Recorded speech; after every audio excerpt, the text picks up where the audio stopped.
जय हिंद साथियों, नमस्कार। नवीन शिक्षण सत्र 2023-24 की सभी विद्यार्थियों को, शिक्षक साथियों को हार्दिक शुभकामनाएं। जैसा कि इस बार पाठ्यक्रम में 30% कटौती का प्रावधान रखने का विचार चल रहा है और यकीनन जो नया पाठ्यक्रम आएगा उसमें 30% की कटौती का पाठ्यक्रम अपने को देखने के लिए मिलेगा। तो कुछ इस प्रकार की कटौती होगी, किताबें पूरी तरह चेंज नहीं होगी, उसमें से कुछ अध्याय है जो हटाए जाएंगे। तो आज की इस वीडियो में हम बात करेंगे कक्षा 12 हिंदी अनिवार्य में किन अध्यायों को हटाया जाएगा। तो यहाँ स्पष्ट आप देख रहे हैं पाठ्यक्रम 2023-24 कक्षा 12 हिंदी अनिवार्य और 30% कटौती किया गया पाठ्यक्रम। तो यहाँ हम देख लेते हैं कि कौन कौन सा पाठ्यक्रम, कौन कौन से अध्याय हटाए जाएंगे। तो बात करते हैं आरोह भाग 2 की। तो इसमें हटाए गए पाठ इस प्रकार है। सहर्ष स्वीकारा है जो कविता है, किताब की पृष्ठ संख्या 27 से 33 तक इस कविता को पूरा हटा दिया गया है, मतलब ये अपने नए पाठ्यक्रम में शामिल नहीं रहेगी।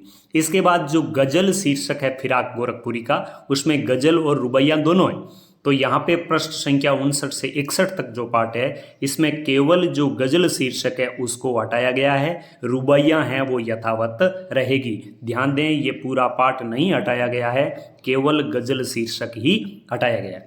इसके बाद जो पाठ है गद्य भाग का, चार्ली चैपलिन यानी हम सब, पृष्ठ संख्या 118 से 127 तक इस संपूर्ण पाठ को हटा दिया गया है। और रजिया सज्जाद जहीर की जो कहानी है नमक, पृष्ठ संख्या 128 से 140 इस पाठ को भी पूरी तरह से हटा दिया है। तो दो पाठ पद्य भाग के, दो गद्य भाग के। ध्यान दें, जो फिराक गोरखपुरी का पाठ है वो पूरा नहीं हटाया, उसमें से केवल गजल शीर्षक ही हटाया गया है। बात करते हैं पूरक पुस्तिका वितान की। तो वितान में एन फ्रैंक के जो डायरी के पन्ने पाठ है, पृष्ठ संख्या 53 से लगाकर 78 तक ये पूरा पाठ हटा दिया गया है। एन फ्रैंक डायरी के पन्ने वितान भाग 2 से ये पाठ हटा दिया गया है। बात करते हैं अभिव्यक्ति और माध्यम पाठ्यपुस्तक की। तो इसमें कोई परिवर्तन नहीं किया गया है। इसके जो पहले अंश अपने सिलेबस में शामिल थे वो सभी अंश शामिल रहेंगे और यह पाठ्य पुस्तक में स्पष्ट बताया गया है, पाठों के आगे लिखा हुआ है कि कौन सा साहित्य में है और कौन सा अनिवार्य में। बात करते हैं व्यवहारिक व्याकरण की। तो व्यवहारिक व्याकरण में भी कोई परिवर्तन नहीं किया गया है, मतलब गत सत्र जो पाठ्यक्रम में व्याकरण के अंश थे वो इस बार भी यथावत रहेंगे। तो साथियों, प्रिय विद्यार्थियों, ये 30% कटौती किया गया पाठ्यक्रम है जो हमें नवीन सत्र में देखने के लिए मिलेगा। इसलिए सभी विद्यार्थियों से मेरा अनुरोध है कि एक बार आप यदि पाठ्यक्रम आपने शुरू कर लिया है तो इन अध्यायों को एक बार आप न पढ़ें तो ठीक रहेगा। और शिक्षक साथी भी इन अध्यायों के अलावा जो अध्याय है उनको इन 10-15 दिनों में विद्यार्थियों को पढ़ाएं।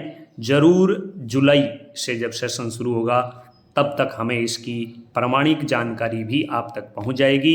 फिर भी मैं ये कह रहा हूं कि 100% इसको आप प्रामाणिक ही माने, और यदि इसकी प्रामाणिकता की पहचान आपको करनी हो तो मैं मेरे टेलीग्राम चैनल में इस की PDF भेज दूंगा, उसको देखकर भी आप आश्वस्त हो सकते हैं कि हाँ 30% पाठ्यक्रम कटौती किया गया है।